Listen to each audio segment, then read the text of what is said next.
Okay, so here's a little explanation for how to string and unstring a French horn. So before I start, especially if I'm doing a horn I'm not familiar with, I would take a picture of the valves as they are strung and working properly, and before I undo everything, so I have something to reference when I'm putting it back together. Another thing I would do is only do one valve at a time so that I can look up here and see if I've done it right and check and make sure the stop arm's in the right position when I finish a valve. So the first step would be to loosen this screw that's on the lever arm right here. This won't affect the valve at all, but it is going to disconnect the lever from the valve. So you're just going to loosen it enough to let the string come out from underneath this screw. It's a little hard for me to get, so I'm going to use my screwdriver. There we go. Then you can pull the string from this side, and it's going to come out the arm, the hole in the arm right there. Now the valve, or the key, doesn't have any effect on the valve. The next screw, the stop arm screw, will release the key from the valve altogether, so the valve may like sling backwards because it's on a spring. So I'm going to loosen this. Notice how that rotated. So that's now disconnected. The key's kind of flailing around now. The stop arm, you want to make sure is back in its resting position, the position it's in when the valves are not pressed. That'll make sure the valve is doing its proper job of routing air through the keys or the sides when it's supposed to. So if I were going to put a new string on this horn, I would take the string out here and just thread the new one in the same way.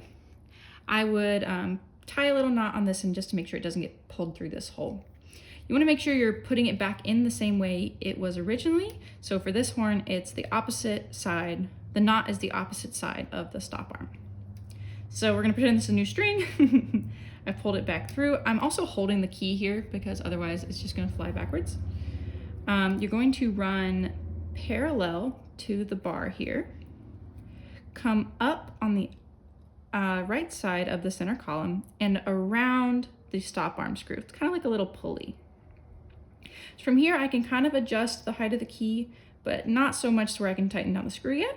So now I'm going to wrap it all the way around the stop arm screw so that when I tighten it down, it's tightening down on a loop of the string. So from here I can really adjust the height of my key. So I'm going to set it a little bit high so that when I tighten it down, the screw brings the key down a little bit. Oop, that was a lot of it. We'll see if that made a difference, a good difference. Oh, yeah, it was too far. So my key's a little bit low right now. So what I can do is loosen this up and try again. Okay, so that's just a little bit above this time. Let's see now. This process can take a couple tries if you want to get them really level, which is also why I recommend doing one valve at a time so you can line it up with the other keys. All right, I think we would call that close enough for jazz.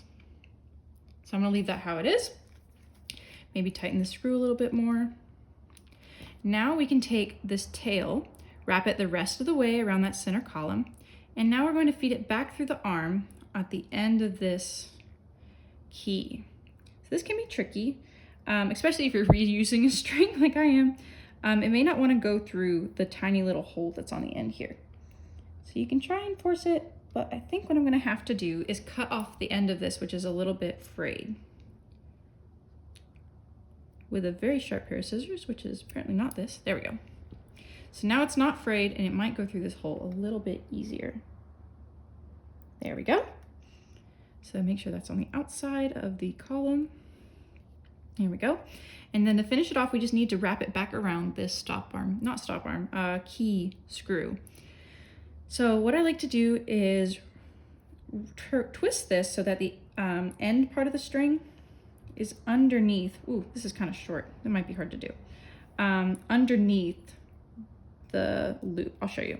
So now that I've got it wrapped around, see the end part of the string is underneath the incoming part. This is just a kind of an extra precaution to make sure the string doesn't get loose even if the screw does. So I can tighten that down. And then you can trim it a little bit or you can keep it long, either way. And then you go back and check, be like everything works the way that it should. And do test your horns, play it and make sure the valve is doing what it's supposed to.